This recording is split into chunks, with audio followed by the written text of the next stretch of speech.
Welcome to pen point. మనం చూస్తున్నాము ఏపీలో ఫోటో పాలిటిక్స్ నడుస్తున్నాయి. ఎందుకంటే మనం చూసాం గతంలో కూడా ఏదైతే కూటమి అధికారంలోకి వచ్చిన తర్వాత చంద్రబాబు నాయుడుతో పాటు పవన్ కళ్యాణ్ ఫోటోలు కూడా పెట్టాలని చెప్పి ఒక నిర్ణయం తీసుకున్న నిర్ణయాన్ని ప్రతి ఒక్కరు స్వాగతించడంతో పాటు అభినందించారు కూడా. ఎందుకంటే డిప్యూటీ సీఎం అనే పదవి అన్నది రాజ్యాంగబద్ధంగా లేకపోయినా ఆయన ఏదైతే కూటమి అధికారంలోకి రావడానికి కీలకమైన పాత్ర పోషించిన పవన్ కళ్యాణ్కి అదే స్థాయిలో గౌరవం దక్కుతుందని చెప్పి ప్రతి ఒక్కరు భావించారు.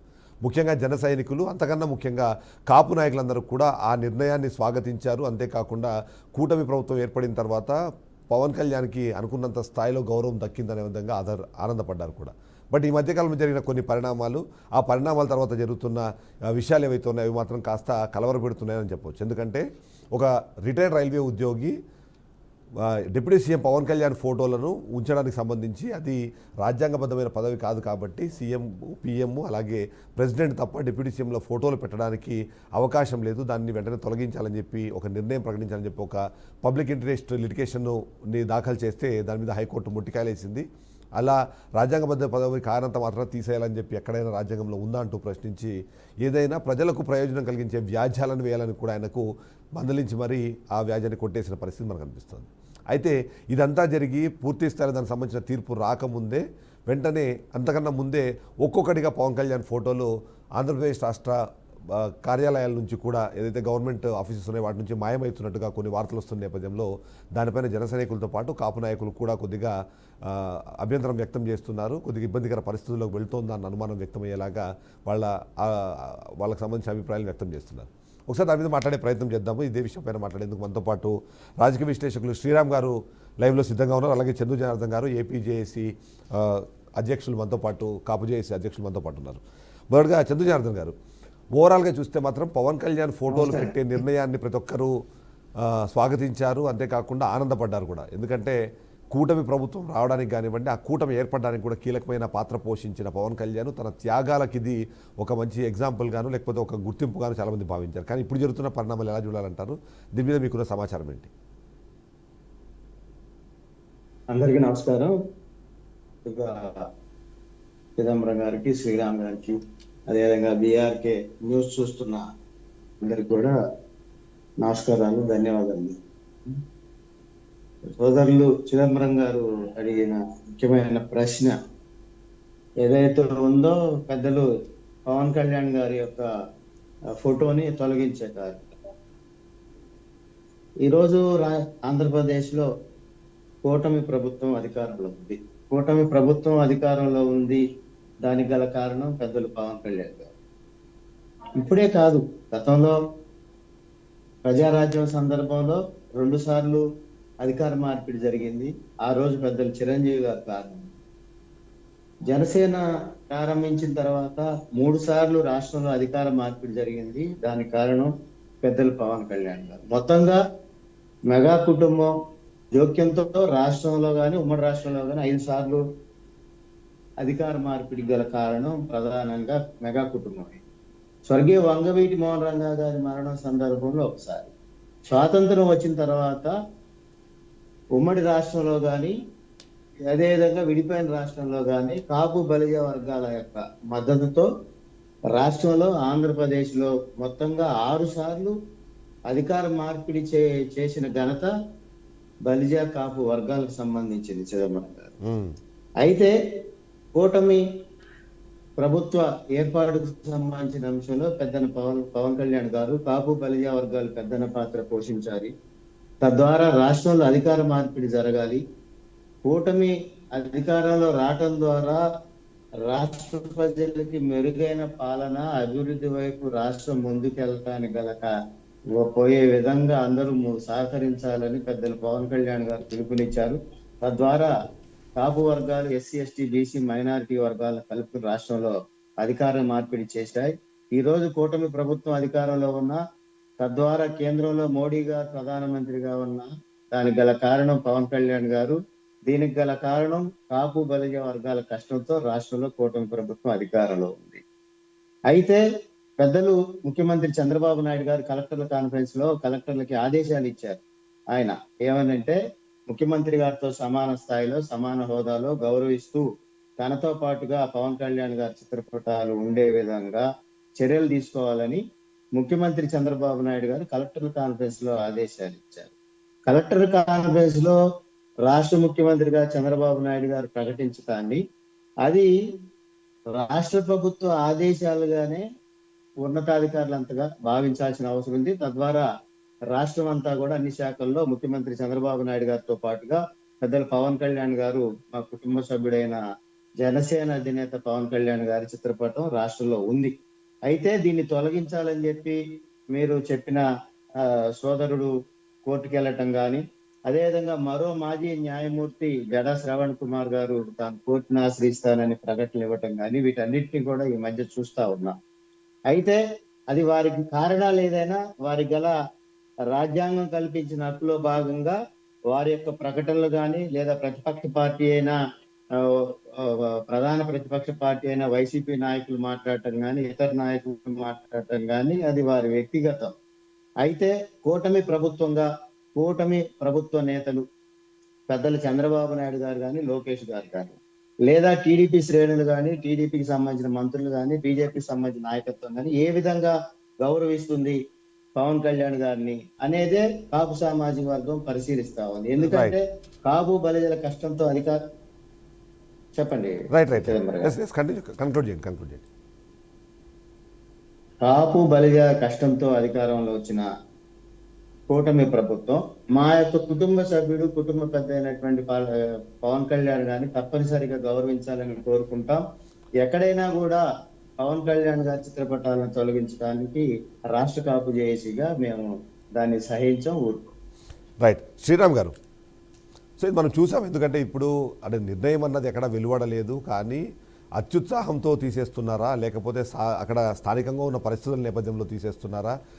ఇది అంటే ఫోటోలు తీసేయడానికి కారణము అధికారులకు సంబంధించిన అంశమా, లేకపోతే స్థానికంగా ఉన్న నేతలే వాళ్ళని తొలగించమని చెప్పి ఆర్డర్లు ఇస్తున్నారన్నది కూడా కొన్ని అంశాలు మనకు తెరపైకి వస్తున్నాయి. ఎలా చూడాలంటారు? నిజంగానే అంటే పవన్ కళ్యాణ్ లేకుండా ప్రభుత్వం ఏర్పాటు చేయడం అన్నది అసాధ్యమని భావించారు కాబట్టి 15 ఏళ్ల పాటు మేము కలిసి ఉండాలని, కూటమితో పాటు ఉంటామని కూడా పవన్ కళ్యాణ్ చెప్తున్న నేపథ్యంలో ఇలాంటి చర్యలు అన్నది అక్కడ ఆ డిఫరెన్సెస్ క్రియేట్ చేసే అవకాశం లేదంటారా? 100కి 100% డిఫరెన్స్ క్రియేట్ చేస్తాయండి.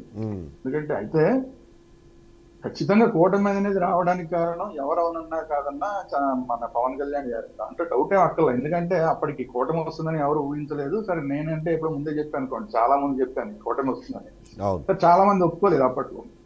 ఒప్పుకోకపోయినా సరే ఓకే. ఇప్పుడు ఫైనల్ గా ఇప్పుడు చంద్రబాబు నాయుడు గారు ఆ జైల్లో ఉన్న సందర్భంలో చాలా మంది టీడీపీ నాయకులు కూడా రెస్పాండ్ కాని పరిస్థితుల్లో చాలా రోజుల పాటు అసలు లోకేష్ గారు ఢిల్లీలో ఉండిపోవాల్సిన పరిస్థితుల్లో ఇవన్నీ చూసాం మనం. అలాంటి సందర్భంలో ఒక కీలకమైన నిర్ణయం, చాలా కీలకమైన ముందడుగు అది.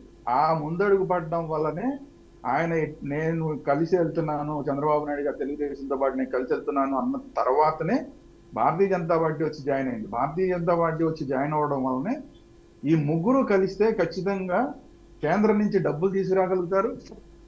ఇక్కడ ఉన్న ముఖ్యంగా ఏంటంటే అప్పుడు జగన్మోహన్ రెడ్డి గారిని వీళ్ళు ఓడించగలుగుతారు. అప్పుడు సరిపోతుంది బలం. వీళ్ళకి ఇప్పుడు బలం సరిపోయింది. చంద్రబాబు నాయుడు గారు అయితే సరిపోలా, పవన్ కళ్యాణ్ గారు ఓకే సరిపోయినట్టే. ఇప్పుడు కేంద్రం నుంచి కూడా డబ్బులు కూడా ఖచ్చితంగా వస్తాయి. కాబట్టి ఈ ప్రభుత్వాన్ని, ఈ కూటమి ఉన్న ప్రభుత్వాన్ని మనం కనుక సెలెక్ట్ చేసుకుంటే రాష్ట్రం అభివృద్ధి చెందుతుంది. ఈ అన్ని కారణాలు ఆలోచించి ప్రజలు ఓటు చేశారు.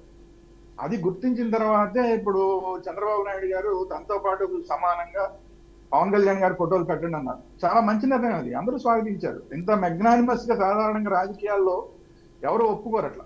తనతో సమానంగా ఈ పక్క చంద్రబాబు నాయుడు గారు ఉంటే ఈ పక్క పవన్ కళ్యాణ్ గారు ఉంటాం. అట్లా ఎవరు కూడా ముఖ్యమంత్రులు ఎవరు కూడా ఒప్పుకోరు. చంద్రబాబు నాయుడు గారు ఒప్పుకోవడం అనేది చాలా బాగుందని అందరూ సంతోషించారు అప్పుడు. కానీ సరే ఎవరో కొంతమంది కొంచెం అక్కస్ తోటి కోర్టుకు వెళ్ళినట్టున్నారు. ఎందుకంటే వాళ్ళకి సంబంధించిన వ్యవహారమే కాదు ఇది. అక్కడ ఏదో ఒక ఆఫీస్ లో ఎవరి ఫోటో ఉంది ఎవరి ఫోటో లేవు అన్నది కామన్ మ్యాన్ కి అసలు సంబంధం లేని విషయం. అక్కడ మన పని అవుతుందా లేదా, అక్కడ అధికారి మనకి పని చేస్తున్నాడా లేదా, ఇది చూడాలి తప్ప అక్కడ ఎవరి ఫోటోలు ఉన్నాయి అనేది అసలు ఎవరికి సంబంధించిన విషయం కాదు. దాని మీద వెళ్ళడం అనేది అందుకనే మొట్టికాయలు డిపెండ్ అయ్యి సరే అది రేపు జాడజా రావణ కుమార్ గారు ఏం చేస్తారు, ఇప్పుడు ఇంకా ఎవరు ఏం చేసేది లేదు. కానీ ఏంటంటే ఇది అడ్డం పెట్టుకుని కొంతమంది తీసేస్తున్నారు అనేది ఇక్కడ డౌట్లు. ఈ తీసేసే వాళ్ళు ఇందాక నేను అలాగైతే అక్కడ కామన్ మ్యాన్ కి అక్కడ లోపలికి వెళ్ళిన తర్వాత అక్కడ ఎవరి ఫోటోలు ఉన్నాయనే దానికి సంబంధం లేదు. తన పని ఏం అవుతుందా లేదా అనేది ముఖ్యమైన అలాగే చెప్పాను. అక్కడ కూర్చున్న అధికారికి తన సీట్ వెనకాల ఎవరి ఫోటోలు ఉన్నాయని దాంతో సంబంధం లేదు. దాంతో సంబంధం లేదు. అక్కడ ఇందిరాగాంధీ ఫోటో ఉన్నా, రాహుల్ గాంధీ ఫోటో ఉన్నా, ఏ ఫోటో ఉన్నా దానికి అతని పనికి సంబంధం లేదు. సో అట్లాంటప్పుడు అతను ఎందుకు తీసేస్తాడు? అక్కడ ఎందుకు తీసేయాల్సిన అవసరం? ప్రత్యేకించి ముఖ్యమంత్రి గారు చెప్పిన తర్వాత సరే పెట్టిన తర్వాత పర్టికులర్ గా తీసేయాల్సిన అవసరం ఉంది. పవన్ కళ్యాణ్ గారు ఎవరికైనా ఏ అధికారికైనా వ్యతిరేకంగా ఏమైనా చేశారా? ఇప్పుడు 18 నెలల కాలం జరిగింది. ఏ అధికారికి వ్యతిరేకంగా ఆయన ఎక్కువగా ఎవరిని సస్పెండ్ చేసేయడం అంత ఘోరాలు ఏం జరగలేదు కదా. ఈ రాష్ట్రంలో ఏం జరగలేదు. ఇంకా అసలు ఎందుకు జరగలేదని చాలా మంది మనలాంటి వాళ్ళని ప్రశ్నిస్తాం. ఆ కేసు ఏమైంది, ఈ కేసు ఏమైంది, ఎందుకు చర్యలు తీసుకోవట్లేదు అంటే అధికారులు చాలా మంది కేసుల్లో ఇన్వాల్వ్ అయ్యి ఉన్న వాళ్ళ మీద కూడా ఇంకా పూర్తిగా చర్యలు తీసుకోవాలి. అట్లాంటప్పుడు సామాన్యమైన వాళ్ళకి పోవడానికి అవకాశం లేదు. శ్రీరామ్ గారు ఒక పాయింట్ చెప్పండి. వాళ్ళు ఎందుకు తీసుకొస్తారు? అంటే స్థానికంగా టీడీపీ నాయకులకి అలాగే జనసేన నాయకులకు సంబంధించి ఒక చిన్నపాటి ఫ్రిక్షన్ నడుస్తోంది. అక్కడ మేము గొప్ప అన్నట్టుగా వాళ్ళ మధ్యలో ఒక డిస్కషన్ జరుగుతుంది. అందులో భాగంగానే పవన్ కళ్యాణ్ ఫోటోలు ఆ అధికారుల వెనకాల కనిపించడము, అక్కడ స్థానికంగా ఉన్న నేతలు కొద్దిమంది, అందులో ప్రజాప్రతినిధులు కొద్దిమందికి ఇష్టం లేకనే ఒక కారణాన్ని చూపించి వాళ్ళు తీయించేస్తున్నారు అనేది కూడా ఒక మాట వినిపిస్తుంది. ఆ స్థానిక పరిస్థితులు ఏమైనా దానికి కారణాలుగా చూడొచ్చు అంటారా? స్థానిక పరిస్థితులు కారణాలుగా తీసేస్తే కూటమికి ఇబ్బంది కలుగుతుంది. ఎందుకు ఒప్పుకుంటున్నారు మరి? చంద్రబాబు నాయుడు గారు ఈ వార్తలు వస్తున్నప్పుడు చూస్తే ఎందుకు ఊరుకుంటున్నారు? అలాంటి వాళ్ళ మీద ఎందుకు చర్యలు తీసుకోవట్లేదు? చర్యలు తీసుకోవాలి కదా. ఎందుకంటే డైరెక్ట్ గా కూటమికి ఎఫెక్ట్ పడుతుంది. అక్కడ ఎవరో 3వ క్లాస్ 4వ క్లాస్ ఎవరో కార్యకర్త ఎవడో ఉంటాడు, పైనుంచి మనం లెక్కేసుకుంటూ చంద్రబాబు నాయుడు గారు మంత్రులు, ఎమ్మెల్యేలు, ఇంకా అలా పంచాయతీ ప్రెసిడెంట్లు అందరూ ఎవరో ఉంటారు అక్కడ. వాళ్ళు ఎవరో చేసిన పనికి డైరెక్ట్ గా కూటమికి ఎఫెక్ట్ కొడుతుంటే ఇప్పుడు కాపు నాయకులు ఏం మాట్లాడుతున్నారు? కాపు నాయకులు ఎంత సీరియస్ గా తీసుకుంటున్నారు? ఇది కూటమికి ఎఫెక్ట్ కొడుతుందా కొట్టదా? జన సైనికులు ఎంత సీరియస్ గా తీసుకుంటున్నారు? ఇది కూటమికి ఎఫెక్ట్ కొడుతుందా కొట్టదా? ఇంకా దీంట్లో ఏమేమి వస్తున్నాయంటే ఇంకా రకరకాలుగా వచ్చేస్తున్నాయి. ఎందుకంటే లోకేష్ గారిని ముఖ్యమంత్రి చేద్దామని ప్రయత్నాలు జరుగుతున్నాయన్న వార్తలు చాలా మీడియాలో వస్తాయి. అలాంటి సందర్భంలో లోకేష్ గారికి రేపు పొద్దున్న అసలు అడ్డం లేకుండా ఉండటం కోసం వాంటెడ్ గా పవన్ కళ్యాణ్ గారి ఫోటోలు తీసేయడం కానీ, ఆయన సైడ్ చేయడం కానీ జరుగుతుందని సోషల్ మీడియాలో వస్తున్నాయి. మరి సమాధానం చెప్తారు? ఖండించాల్సిన బాధ్యత ఉంటుంది లేదా దానికి సంబంధించి అలాంటి వార్తల్ని లేకపోతే ఎఫెక్ట్ డైరెక్ట్ కూటమికి ఎఫెక్ట్ కదా. అవును, మరి చర్యలు తీసుకోకుండా ఇంతసేపు తాత్సారం ఎందుకు వహిస్తున్నారు? తాత్సారం ఎక్కువ వహించిన కొద్దీ అనుమానాలు ఇంకా పెరిగిపోతాయి. కావాలని పవన్ కళ్యాణ్ తగ్గిస్తున్నారా, కావాలని పవన్ కళ్యాణ్ పక్కన పెడతారా అన్న డౌట్లు వచ్చేస్తాయి. కాబట్టి ఇమీడియట్ గా ప్రభుత్వం చర్యలు తీసుకోవాల్సిన అవసరం అయితే ఉంది. చంద్రజనార్దన్ గారు, 2014, 2024 కూటమి అధికారంలోకి రావాలన్నా, టీడీపీ వాళ్ళ సీఎం సీట్లో కూర్చోవాలన్నా సరే కారణము పవన్ కళ్యాణ్ అన్నది అందరూ నిర్ద్వందంగా యాక్సెప్ట్ చేసే అంశం. 19లో ఓడిపోవడానికి కారణం కూడా పవన్ కళ్యాణ్ బయటికి వెళ్ళి తన సొంతంగా పోటీ చేయడం అనేది అందరికీ తెలిసిన తర్వాత కూడా ఇవాళ 29కి అలాంటి పరిస్థితులే క్రియేట్ అయ్యేలాగా ఇలాంటి యాక్టివిటీస్ జరుగుతున్నప్పుడు అంటే రెస్పాండ్ అవ్వాల్సిన అవసరం టీడీపీ పార్టీకి లేదంటారా? ఉంది, తప్పనిసరిగా చిదంబరం గారు. ఇక్కడ మనం చూసుకున్నట్టయితే మీరు గతంలో కూడా మనం చూసాం, మీరు జర్నలిస్ట్ గా గతంలో పార్టీలు, రాజకీయ పార్టీలు ఏ విధంగా ఉన్నాయి, ఇప్పుడు ఏ విధంగా ఉన్నాయనేది మీరు గమనించారు. జనసేన వైపు నుంచి కానీ, తెలుగుదేశం వైపు నుంచి కానీ, టీడీపీ వైపు నుంచి కానీ ఒక పార్టీని ఇంకో పార్టీ, ఒక నాయకుడిని ఇంకో నాయకుడు విమర్శించుకునే పరిస్థితి ఇప్పుడు లేదు. కూటమి ప్రభుత్వం వచ్చినాక ప్రారంభంలో ఎక్కువ తక్కువల మీద ఒక 3-4 నెలల తర్వాత కొన్ని ప్రకటనలు చూసాం కానీ నియోజకవర్గ స్థాయిలో. ఇప్పుడు ఒక శాసనసభ్యుడు పక్క నియోజకవర్గంలోకి వెళ్ళటం కానీ, ఇప్పుడు గతంలో కార్తీక వన భోజనాలు అంటే కుప్పలు తెప్పలుగా మంత్రులు, శాసనసభ్యులు, శాసన మండలి సభ్యులు ఆ వేదిక మీద 30-40 మంది రాజకీయ నాయకులు ఆ కులానికి సంబంధించి ఉండేవాడు. ఇప్పుడు ఎక్కడైనా ఒక చోట ఒక ఆ శాసనసభ్యుడు పిలిస్తేనే, ఈ మధ్య నేను కైకలూరు నియోజకవర్గ వనభోజనానికి వెళ్ళా. కాపు వనభోజనాలు కూడా కైకలూరు శాసనసభ్యులు మన శ్రీనివాస్ గారు, ఆయన చౌదరి అయినా కూడా ఆయన కాపు ఎమ్మెల్యేలు పిలిస్తేనే బొలిశెట్టి శ్రీనివాస్ గారు కానీ, లేకపోతే ఏలూరు సంబంధించిన చంటి గారు కానీ ఆ కాపు వనభోజనాల్లో రావటం జరిగింది. పక్క శాసనసభ్యుడు ఇంకో నియోజకవర్గంలోకి వెళ్ళే పరిస్థితి లేదు. గతంలో కూడా శాసనసభ్యులు కానీ, పార్టీల్లో ముఖ్యమైన నాయకులు కానీ సామాజిక కోణంలో అనేక ప్రకటనలు, అనేక ఉద్యమాలు చేస్తూ ఉండేవారు. ఇప్పుడు కూటమిలో ఉన్న నాయకత్వం ఏ సామాజిక వర్గానికి సంబంధించిన నాయకత్వం అయినా కూడా పార్టీలో ఉన్న నాయకులు నోరు తెరిచి వారి యొక్క కమ్యూనిటీకి సంబంధించిన అంశాల్లో మాట్లాడట్లేదు ఎక్కడా కూడా. ఎందుకంటే క్రమశిక్షణ రాహిత్యానికి సంబంధించిన అంశంలో ఇన్స్ట్రక్షన్స్ ఇచ్చారు ఇప్పటికే. ఒక పార్టీని ఇంకో పార్టీ విమర్శించుకోవటం కానీ, ఒక నాయకుడిని ఇంకో నాయకుడు విమర్శించుకునే పరిస్థితి కానీ లేదు. ఆ పరిస్థితి ఉంటే తప్పనిసరిగా చర్యలు తీసుకునే పరిస్థితి ఉంటుంది. కానీ ఎక్కడో ఒక చోట అంటే కొద్దిమంది కంప్లైంట్ ఉంది చంద్రజాన్ దగ్గర కూడా మీరు తీసుకోండి, ఎక్కడ కూడా అనేవి రావట్లేదు. చెప్పండి చిదంబరం. కాక కొన్ని కంప్లైంట్స్ ఉన్నాయి. ఇప్పుడు ఎవరైనా కాపు నాయకులు కానివ్వండి, జన సైనికులు కానివ్వండి, టీడీపీ నేతల్ని ఏదైనా విమర్శించినప్పుడు వెంటనే పవన్ కళ్యాణ్ దాని మీద రెస్పాండ్ అవుతారు. కొంతమంది సస్పెండ్ చేసినంత వరకు కూడా వెళ్ళారు. కానీ అది వైస్ వర్సాలో జరగట్లేదు. ముఖ్యంగా టీడీపీ నాయకులు ఎవరైనా సరే జన సైనికుల్ని కానివ్వండి ఎవరిని ఇట్లా ఏదైనా ఇబ్బంది పెట్టినప్పుడు వాళ్ళకి జస్ట్ వార్నింగ్లతో వదిలేస్తున్నారు, లేదా దాని మీద అసలు పట్టించుకోవట్లేదు అన్నది కూడా ఒక ఆరోపణ వినిపిస్తుంది. అలాంటి పరిస్థితి ఏమైనా గ్రౌండ్ లెవెల్లో ఉందంటారా?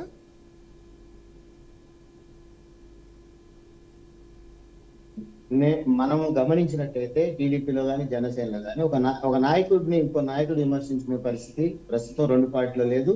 తప్పనిసరిగా అధిష్టానం నుంచి దాని మీద ఇన్స్ట్రక్షన్స్ ఉన్నాయి. ఎవరైనా లైన్ దాటితే వాళ్ళ మీద చర్యలు తీసుకునే పరిస్థితి ఉంది. ఇప్పటికే ఆ పరిస్థితుల్లో హెచ్చరిక జారీ చేశారు అని రెండు పార్టీల్లో కూడా. ఆ విధానంలోనే ముందుకు పోతా ఉన్నాయి రెండు పార్టీలు. గతంలో కొన్ని వేదికల్లో మన ఇట్లా సోషల్ మీడియాలో కానీ లేదా ఛానల్ లైవ్ లో కానీ ఇప్పుడు మా నాయకుడు గొప్ప, మా పార్టీ గొప్ప అనే పరిస్థితుల్లో కూటమి ప్రభుత్వం వచ్చిన తర్వాత కొన్ని ప్రకటనలు, కొన్ని డిస్కషన్లు జరిగినాయి. దాని తర్వాత వాళ్ళకి సంబంధించిన అంశంలో పార్టీ నుంచి వారికి మొట్టికాయలు పడ్డాయి. తర్వాత మాట్లాడే పరిస్థితి లేదు. మీరు ఎక్కడైనా లైవ్ లోకి వచ్చి మాట్లాడమన్నా మాట్లాడే పరిస్థితి లేదు. కాకపోతే ఇక్కడ ఇంకో చిక్కుముడి ఏంటంటే కాపు సామాజిక వర్గానికి సంబంధించిన అంశంలో పవన్ కళ్యాణ్ గారు స్పందించాలనుకోవటం. ఇప్పుడు నీకు రెడ్డి సామాజిక వర్గానికి సంబంధించిన విషయంలో ఎక్కడైనా వైసీపీ నాయకులు, అధినాయకులు జగన్మోహన్ రెడ్డి గారు స్పందించారు. అదేవిధంగా కమ్మ సామాజిక వర్గానికి సంబంధించిన అంశంలో చంద్రబాబు నాయుడు గారు స్పందించారు. మరి ఒక కాపులకు సంబంధించిన అంశంలోనే జనసేన అధినేత ఎందుకు స్పందించాలి చిదంబరం గారు? రాజకీయ పార్టీ అధినేతలు, పార్టీ అధినేతలకి అన్ని పార్టీలు కావాలి. ఆ పార్టీకి అన్ని సామాజిక వర్గాలు కావాలి. ప్రభుత్వంలో ఉన్న ప్రభుత్వాధినేతలకి రాష్ట్రం మొత్తంగా ఒక కుటుంబంగా చూసి వారి అభివృద్ధి కాంక్షించి అభివృద్ధి వైపు తీసుకెళ్లాలి. ప్రతి సమస్య వాళ్ళకి సంబంధించిన సమస్యలు తీర్చే విధంగా ప్రభుత్వాధినేతలు ముందుకు పోవాలి. ఈ పరిస్థితిలో ఒక పవన్ కళ్యాణ్ గానే మీడియా గాని, సోషల్ మీడియా గాని, సామాజిక వర్గాలు గాని మా వైపు స్పందించాలనుకోవడం కరెక్ట్ కాదు. కమ్యూనిటీకి సంబంధించిన కాపు వర్గ నేతలు స్పందించాలి. ప్రభుత్వానికి సంబంధించి అందరికి సంబంధించిన అంశంలో ప్రభుత్వ నేతలు స్పందించాలి. అవును శ్రీరామ్ గారు, ఇక్కడ ఇంకొక పాయింట్ అంటే తెరపైకి తీసుకొచ్చే ప్రయత్నం చేస్తున్నారు. టీడీపీ కానివ్వండి లేకపోతే ముఖ్యంగా చంద్రబాబు నాయుడు ఏదైనా ఒక అంశానికి సంబంధించి ఒక చిన్న ట్రయల్ వదులుతారు. ఆ ట్రయల్ వదిలిన తర్వాత రెస్పాన్స్ ఎలా ఉంటుందో దాన్ని చూసి ఫర్దర్గా ఒక క్యాల్కులేషన్ చేసుకుని దాన్ని బట్టి అంటే లాంగ్ టర్మ్ విజన్లో వెళ్తారు. అందులో భాగంగానే ఇప్పుడు కొన్ని ఆఫీసుల్లో ఫోటోలు తొలగించిన తర్వాత రెస్పాన్స్ ఎలా వస్తుందో చూసి ఒకవేళ రెస్పాన్స్ పెద్దగా లేకపోతే మొత్తం అన్ని చోట్ల తీసేసే ప్రయత్నం కూడా జరుగుతుంది. తద్వారా మీరు అన్నట్టు లోకేష్కి లైన్ క్లియర్ చేయడమో లేకపోతే ఇతరత్ర యాక్టివిటీస్కి ముందుకు వెళ్ళడమో జరుగుతుంది అంటున్నారు. సో దానికి అగ్నెస్ట్గా నిజంగానే ఈ ఫోటోలు తొలగించిన తర్వాత అనుకున్నంత స్థాయిలో జన సైనికులు కానివ్వండి, కాపు కమ్యూనిటీ కానీ రెస్పాండ్ అవుతుంది అనిపిస్తుందా మీకు?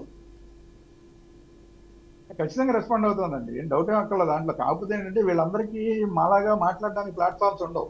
ఓన్లీ సోషల్ మీడియాలో ఉంటుంది తప్ప మామూలుగా బయటకు వచ్చి మాట్లాడే ప్లాట్ఫామ్స్ ఉండవు. అందువల్ల ఏంటంటే వాళ్ళ సోషల్ మీడియాలో వాళ్ళు కొట్టుకుంటూ ఉంటారు. అది ఎంతవరకు బయటకు వస్తుంది, ఎంతవరకు రావట్లేదు. కామెంట్స్ ఎన్ని కామెంట్స్ చూడగలం మనం? కామెంట్స్ లో బయటపడతాయి ఇవన్నీ. అందువల్ల ఏంటంటే ఇది ఎవరు చేసినా కానీ వ్యూహాత్మకంగానే చేస్తున్నారు. అది చంద్రబాబు నాయుడు గారు చేస్తున్నారా, లోకేష్ గారు చేస్తున్నారా, లేదంటే స్థానికంగా ఇందాక మీరు చెప్పిన నాయకులు చేస్తున్నారా, ఎవరు చేస్తున్నారు అనేది సమస్య కాదు. కానీ ఎవరు చేస్తున్నా కూడా ఖచ్చితంగా వ్యూహాత్మకంగా చేస్తున్నారు. కానీ ఇది వ్యూహాత్మకంగా చేస్తున్నారు అనుకుంటున్నారు కానీ ఇది బూమరాంగ్ అవుతుంది. కారణం ఏంటంటే స్థానిక సంస్థల ఎన్నికలు రాబోతున్నాయి కదా. స్థానిక సంస్థలు లోకల్ గా ఉన్న వాళ్ళు చేశారనుకోండి, స్థానిక సంస్థల సందర్భంలో వీళ్ళకి పవన్ కళ్యాణ్ అభిమానులు కానీ, కాపులు కానీ, జనసేన వాళ్ళు కానీ ఎవరు ఓట్లేదు తెలుగుదేశం పార్టీకి. నష్టం ఎవరికి వస్తుంది? స్థానికంగా ఉన్న అక్కడ నాయకులే దెబ్బతింటారు. సరే ఓవరాల్ గా టీడీపీ పార్టీ దెబ్బతింటుంది, అది వేరే విషయం. కానీ స్థానికంగా వాళ్ళు చేయడానికి ఇప్పుడు ఎలక్షన్లు ఏం లేకపోతే కనుక స్థానికంగా ఉన్న నాయకులు చేస్తున్నారు అనుకోవచ్చు. కానీ అలాంటి అవకాశం లేదు. దగ్గరలో ఎన్నికలు ఉన్న సందర్భంలో అవకాశం లేదు. కాబట్టి ఏంటంటే ఇప్పుడు అందరికీ పెద్ద డౌట్ ఏమొస్తుందంటే ఏదో పెద్ద స్థాయిలోనే జరుగుతోంది. ఎందుకంటే పవన్ కళ్యాణ్ గారు ఒక భీమవరంలో ఒక డిఎస్పీకి ఆయన మీద ఏదో చర్యలు తీసుకొని ఎంక్వైరీ చేయండి అంటే వెంటనే ఒక మంత్రి గారు, ఒక ఎమ్మెల్యే గారు, డిప్యూటీ స్పీకర్ గారు, ఎంతమంది వచ్చేసి అబ్బాయి అతను చాలా మంచోడు అన్నారు. అవును. అంత అవసరం లేదు, ఇమీడియట్ గా అంత రెస్పాండ్ అయ్యి అవసరం లేదు. పైగా అతనికి ఒక అవార్డు కూడా ఇచ్చారంట, ఇప్పుడు లేటెస్ట్ గా అతనికి ఒక అవార్డు ఇచ్చారంట ఆ అవును. డిఎస్పీకి.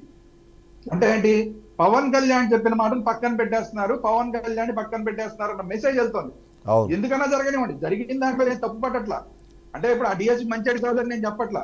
అవును. ఏదైనా కానీ రాజకీయంగా ఇదేమవుతుందంటే పవన్ కళ్యాణ్ ని కావాలి పక్కన పెట్టడానికి అందరూ అవును. ఏకమైపోయారు మీరు అన్నట్టు అనేది ఉద్దేశం message. ఏదైనా విమర్శించే వాళ్ళకు ఒక అవకాశాన్ని ఆయుధాన్ని ఇచ్చినట్టుగా అయితే కనిపిస్తుంది అది.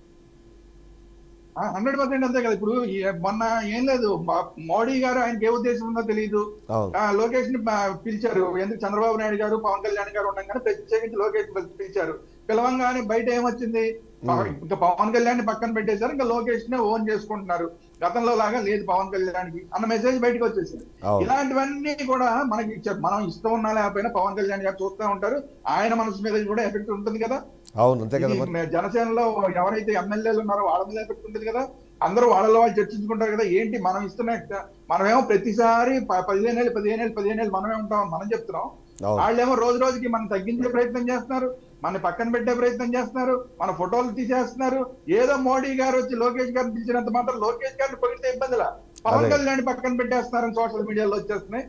ఇదంతా కూడా కావాలని జరుగుతోందన్న మీ ఇమేజ్, ఇంప్రెషన్ అనేది జనసేన వర్గాల్లోకి, కాపు వర్గాల్లోకి చాలా తీవ్రంగా వెళ్తోంది. సో ఫైనల్గా ఇది ఒకసారి ఏదో వాళ్ళకి ఒక రోజు వాళ్ళకి ఏం కూటమి మెసేజ్ ఇస్తారు శ్రీరామ్ గారు, వాళ్ళకి ఏం మెసేజ్ ఇస్తారు? దీన్ని కంటిన్యూ అవ్వకుండా ఆపాలి, నిజంగానే పవన్ కళ్యాణ్ అనుకున్నట్టుగా 15 ఏళ్ల పాటు కూటమి అధికారంలో ఉండాలి, అందులో జనసేన కూడా పార్ట్ అయి ఉండాలి అనుకుంటే వీళ్ళు ఎలా రెస్పాండ్ అవ్వాలంటారు? ఇప్పుడు జనసైనికులు కానివ్వండి, కాపు జేఏసీ వాళ్ళు కానివ్వండి. ఇప్పుడు చాలా చాలా క్లియర్ గా నేను చెప్తానండి. పవన్ కళ్యాణ్ గారు మాటికి మేము 15 ఏళ్ళు కలిసి ఉంటాం, 15 ఏళ్ళు కలిసి ఉంటాం అని చెప్తున్నారు. లోకేష్ గారు ఎప్పుడు మేము 15 ఏళ్ళు కలిసి ఉంటాం, 15 ఏళ్ళు కలిసి ఉంటాం అని చెప్పలా. చంద్రబాబు నాయుడు గారు మేము 15 ఏళ్ళు కలిసి ఉంటాం, 15 ఏళ్ళు కలిసి ఉంటాం అని చెప్పలా. వాళ్ళిద్దరినీ కూడా ఆ మాట కంటిన్యూస్ గా చెప్తూ ఉండమనండి, చాలా మెసేజ్ కిందకి వెళ్ళిపోతుంది. రైట్. ఆ ఒక్క పని ఒకవేళ ఆ పని చేయలేకపోతే ఇలాంటివన్నీ జరగకుండా చూడాలి. ఏదైనా పవన్ కళ్యాణ్ గారికి ఇబ్బంది కలిగే విషయాలు కానీ, ఫోటోలు తీసేసి పక్కన ఎవరు చేసినా కానీ అలాంటి వాళ్ళ మీద చర్యలు తీసుకోవాలి. అవును. చర్యలు తీసుకుంటారా లేదా మీరు డైరెక్ట్ గా మీరు ఒక్క మాట అంటే చాలు, మేము 15 ఏళ్ళు ఉంటాం, 15 ఏళ్ళు ఉంటాం అని చంద్రబాబు నాయుడు గారు లోకేష్ కూడా కలిసి అంటే అప్పుడు కింద టీడీపీ వర్గాల్లో కూడా అదే మెసేజ్ వెళ్తుంది. సో ఈ రెండిట్లో ఏది చేస్తారనేది తెలుగుదేశం మీద ఆధారపడి ఉంది, చంద్రబాబు నాయుడు గారు లోకేష్ గారి మీద ఆధారపడి. ఎస్, చంద్రజాత గారు లాస్ట్ పాయింట్ చంద్రజాత గారు చెప్పండి. ఎస్, 15 ఏళ్ళు అనే ఒకటి ఏదైతే ఉందో అది తారక మంత్రం లాగా పనిచేయట్లేదు, అది నిస్సహాయత లాగా ఏమని అనిపిస్తోందా జనాలకి? అందులో భాగంగానే ఇట్లాంటి యాక్టివిటీస్ జరుగుతున్నాయి అనేది ఒక అనుమానం ఉంది. దానికి ఏం చెప్తారు ఫైనల్గా? షార్ప్గా కంక్లూడ్ చేయండి ప్లీజ్. 15 సంవత్సరాల మీద ఇప్పుడు 15 సంవత్సరాలు ఉండాలి చంద్రబాబు నాయుడు గారు అనే అంశం ప్రజలు పవన్ కళ్యాణ్ గారు చెప్పేది. ఆయన సుదీర్ఘమైన అనుభవం, రాజకీయ అనుభవం చంద్రబాబు నాయుడు గారిది సుదీర్ఘ అనుభవం. రాష్ట్రానికి విభజన జరిగిన తర్వాత అన్ని రంగాల్లో అభివృద్ధి చేసుకుంటూ ముందుకు పోవాలంటే పెద్దలు చంద్రబాబు నాయుడు గారు అధికారంలో ఉంటే, ముఖ్యమంత్రి గారుగా ఉంటే తమకు మంచిది, ప్రభుత్వానికి మంచిది, రాష్ట్ర ప్రజలకు మంచిది అనేది పవన్ కళ్యాణ్ గారు ఆలోచన. కాబట్టి ఆ వైపుగా ప్రజలకి పిలుపునిచ్చారు, తద్వారా అధికారంలోకి వచ్చారు, ఆ వైపుగా ముందుకు పోతున్నారు. ఆ విధంగా పోతారు. సరే, ముఖ్యమంత్రి చంద్రబాబు గారు ఉంటారా, లేకపోతే లోకేష్ గారు ఉంటారా, లేదా పవన్ కళ్యాణ్ గారు వస్తారా, ఏ విధంగా వస్తారనేది కూటమి ప్రభుత్వ నిర్ణయం. వారు ముగ్గురు, అదేవిధంగా పెద్దలు పైన మోడీ గారి నాయకత్వంలో బీజేపీ డైరెక్షన్ లో రాష్ట్రం ముందుకు పోతే తప్పనిసరిగా ముందుకు పోవాల్సిన అవసరం. రైట్. సరే, ఈ విధానంలో లోకేష్ గారికి గౌరవం ఇవ్వాలంటే లోకేష్ గారు ప్రధాన నాయకుడిగా ఉన్నాడు రాష్ట్రంలో, కాబట్టి మోడీ గారు గౌరవిస్తారు. ముఖ్యమంత్రిగా లేకపోయినా రాష్ట్రాన్ని నడిపిస్తుంది ఇప్పుడు లోకేష్ గారే. కాబట్టి ఆ వేదిక మీద లోకేష్ గారికి చంద్రబాబు నాయుడు గారితో, పవన్ కళ్యాణ్ గారితో సమానమైన గౌరవం పెద్దలు మోడీ గారికి ఇచ్చారు. రైట్. తప్పనిసరిగా వాళ్ళ మధ్య సఖ్యత ఉంది, ఆ విధంగా ముందుకు పోతారు. Right. Thank you very much Chandrajata గారు, thank you very much Sriram గారు. ఓవరాల్గా చూస్తే మాత్రం కూటమికి సంబంధించి జరుగుతున్న పరిణామాలు ఏవైతే ఉన్నాయో అవి కేవలం పాలిటిక్స్ అయినా, ఇది అధినేతకు జరగకుండా జరుగుతున్న తప్పులు కాబట్టి వాటిని సరిదిద్దే ప్రయత్నం కానివ్వండి, ఆ చొరవ కానీ చంద్రబాబు తీసుకుంటారని చూడాల్సి ఉంటుంది. ఓవైపు లోకేష్ త్వరలోనే సీఎం కాబోతున్నారు, అయ్యేందుకు అవసరమైన ఏర్పాట్లు చేరుకుతున్నాయి అని చెప్పి మాట్లాడుతున్న నేపథ్యంలో దానికోసమే పవన్ కళ్యాణ్ ఏమైనా పక్కన పెడుతున్నారన్న ఆరోపణలను ఖండించాల్సిన బాధ్యత కూడా వాళ్ళ కూటమికి ఉంది. కాబట్టి అటువైపు కూడా ఆలోచించాలని కోరుకుందాం. ఇది వాళ్ళ పెన్ పాయింట్. నెక్స్ట్ పెన్ పాయింట్తో మళ్ళీ కలుద్దాం. State to BRK news, Telugu సత్తా.